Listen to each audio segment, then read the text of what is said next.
गुंतलेले मनवेडे तुझ्या सवे पर्व दुसरे भाग 70। त्याने पुढे चालत राहायचं ठरवलं। आता रस्त्यात हमाली करायलाही तो मागे पुढे बघणार नव्हता। पोलीस आता झटपट त्याच्या नाड्या आवळत आहेत हे त्याला जाणवलं। आपल्या सगळ्या लोकांना आपल्याशी संपर्क न करण्याबाबत सांगणार होता तो, पण सध्या त्याला एका सुरक्षित ठिकाणी पोहोचणं गरजेचं होतं।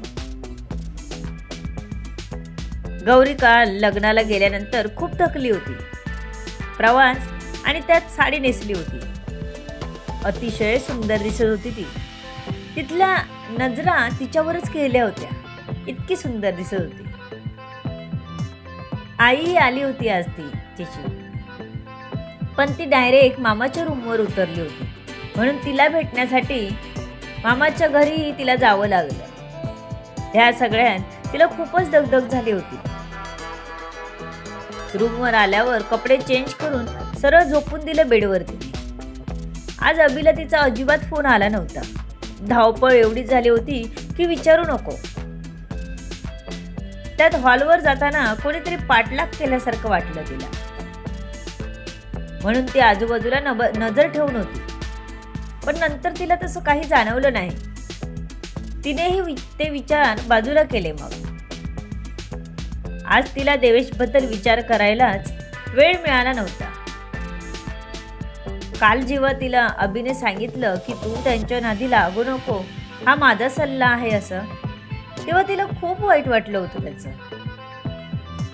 म्हणून जबरदस्ती तिने स्वतःच्या मनाला अगदी त्या विचारांपासून बाजूला ठेवलं होतं आज।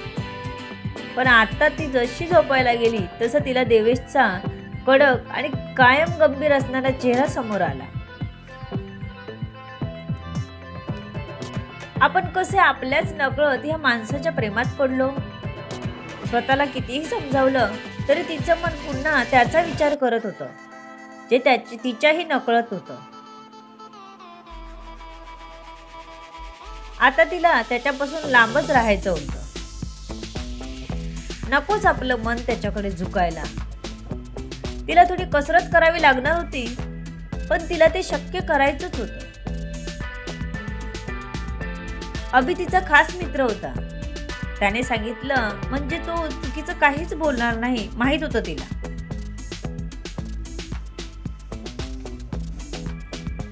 ती डोकं उशीवर ठेवून विचार करतच होती।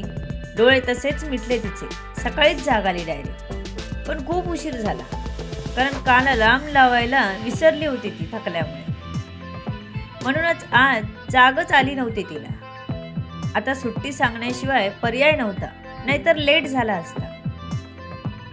म्हणून तिने फोन घेतला आणि अभिला फोन केला। गौरी मॅडम, कुठे आहात तुम्ही? आत्ताच सर विचारत होते तुम्हाला, मी तुम्हालाच फोन लावणार होतो। अभि घाई करत तिला म्हणाला, सर का विचारत होते मला? आणि आज मी सुट्टी सांगणार होते। आज मला उशीर झाला उठायला, मी अजून अंथरुणावरच आहे।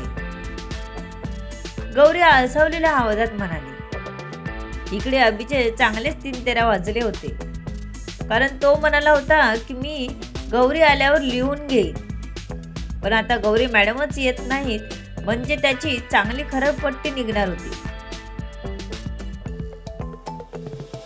गौरी मॅडम, प्लीज माझ्यासाठी तरी या तुम्ही, प्लीज प्लीज प्लीज। अभि गयावया करू लागला। अभि, मी आता नाही येऊ शकत रे, आणि उशीर झालेला देवेश सरांना नाही चालत। आता जर मी आले तर मला ओरडा बसेल, त्यापेक्षा मी कॉल करून सुट्टी सांगते। काही काम असेल तर मला सांग, मी देईन करून तुला। गौरीने असं सांगताच अभिने काल घडलेलं सगळं सांगितलं आणि काय लिहायचं ते विचारलं।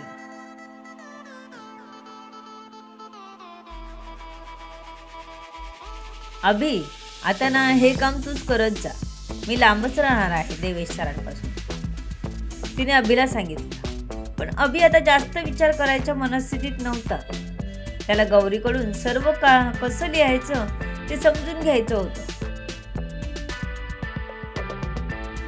मॅडम, तुम्ही मला फोनवर सांगू शकता का कसं लिहायचं ते? नाहीतर मला सर चांगलेच झापतील आता. वर तोंड करून बोललो आहे म्हणून. अभिचा चेहरा आता बघण्यासारखा झाला होता आरशात. सांगते, पण त्याआधी मी कॉल करून सुट्टी सांगते, मगच तुझ्याशी बोलते, तिने अभिला सांगितलं. ठीक आहे, मला लगेच कॉल करा हा. पण अभिने फोन ठेवलाच होता की त्याला पिऊन बोलवायला आला. सर, तुम्हाला देवेश सरांनी लगेच बोलावलं. पिऊन सांगून निघून गेलाही. आता अभिला गेल्याशिवाय पर्याय नव्हता. सर बोलवलं? अभिने विचारलं. एरवी बरा असणारा देवेश अचानक कसा काय बदलला कळत नव्हतं त्याला. एकतर त्याला धड लिहिता येत नव्हतं, त्यात देवेश खाऊ की गिळू नजरेने त्याला बघत होता उखडल्यासारखा. आता काय करावं कळेना अभिला.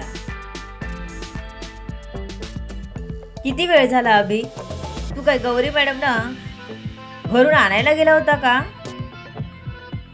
देवेशने त्याच्यावर नजर रोखत विचारलं. नाही सर, गौरी मॅडम आज आले नाहीत अजून, अभिने सांगितलं. इतक्यात देवेशचा फोन वाजला. हॅलो, देवेशने गंभीर आवाजात बोलला. चेहऱ्यावरचे भाव एकदम बदलले. बाजूला असणाऱ्या अभिला प्रचंड टेन्शन आलं होतं.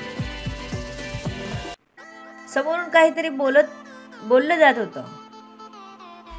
ओके, काय कारण आहे? देवेशचा प्रश्न. अभि बाजूला उभा राहून देवेश काय बोलत असलेलं सगळं ऐकत होता.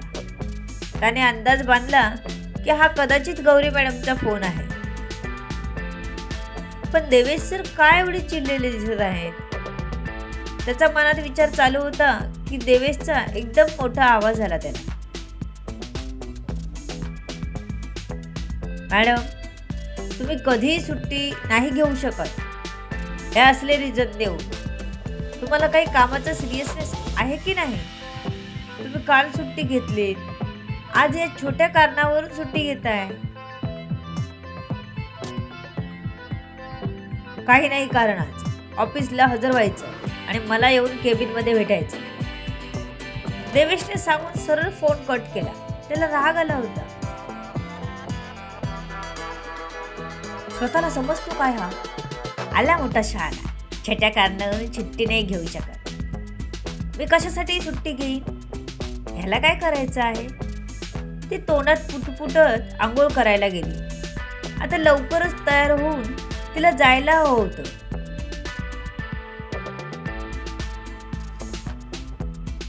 फोन कट झाला तसं देवेशने अभिकडे बघितलं. त्या बघण्यात राग होता आणि खूप सारे प्रश्न होते. गौरी मॅडम आल्याच नाहीत तर तू कसं लिहून देणार आहेस मला सांग. हा? देवेशने मान हलवत अभिला विचारलं. अभि काहीच बोलला नाही. कारण बोलला तरी त्यालाच ऐकायचं होतं आणि नाही बोलला तरी त्यालाच ऐकायचं होतं. म्हणून शांतच राहणं पसंत केलं त्याने. बोल. देवेशने जास्तच फोर्स केल्यावर त्याने उत्तर दिलं. मी फोन केलेला त्यांना. त्या येणार नव्हत्या म्हणून फोनवरच सांगणार होत्या. अभिने आता काही न लपवताच सर्व सांगितलं होतं देवेशला. अच्छा, म्हणजे आधीच ठरवलं तुम्ही? देवेशने रागात विचारलं. काय माहित? गौरी नाही येणार म्हटल्यावर त्याला काय एवढा राग आला? सध्या त्याच्या मनात चाललेलं द्वंद्व त्यालाही कळत नव्हतं. अभि केव्हाचा उभा राहिला होता. जा, माझं तोंड बघत बसणार आहेस का? देवेशने त्याला रागात विचारला. अभि मात्र स्वतःच्या स्थितीवर हसत होता. ना बोलू शकत होता ना गप्प राहू शकत होता. कॅबिन मधून बाहेर आला आणि गौरीची वाट बघू लागला. अगदी थोड्याच वेळात तयारी करून ती डिपार्टमेंटला जायला निघाली. अगदी अर्ध्या तासात ती पोहोचली सुद्धा. गौरी मॅडम आल्या तुम्ही, बरं झालं, अभिने सुस्कारा सोडत बोलला. आधी थांब, मी आज जाऊन येते, मग बोलते तुझ्याशी, गौरीने सांगितलं आणि आपल्या डेस्ककडे गेली. आज जास्त झोपल्यामुळे एकदम फ्रेश दिसत होती ती. डायरेक्ट केबिन मध्ये बोलावल्यामुळे तिने पर्स आपल्या कपाटात ठेवून केबिन गाठली. पण पर्याय नव्हता, सिनियर होते. मग आपली चूक असो नाहीतर नसो, ऐकावं तर लागणार होतं तिला. तिने दरवाजा नॉक केला. तसं देवेशने तिला आत यायची परमिशन दिली. Yes, come in. त्याचा आवाज येताच तिने हळूच केबिनचं दार उघडून आत गेली आणि मागून दरवाजा बंद झाला. तिला एकदम थंडी वाजल्याचा भास झाला. स्वतःच्या युनिफॉर्मची कॉलर उगाच पुन्हा पुन्हा सरळ करत ती स्वतःला स्थिर ठेवायचा प्रयत्न करत होती. 5 मिनिट झाली तरी तो काहीच बोलला नव्हता. काय करावं आता, याआधी अशी ऑकवर्ड सिच्युएशन आली नव्हती कधी तिला.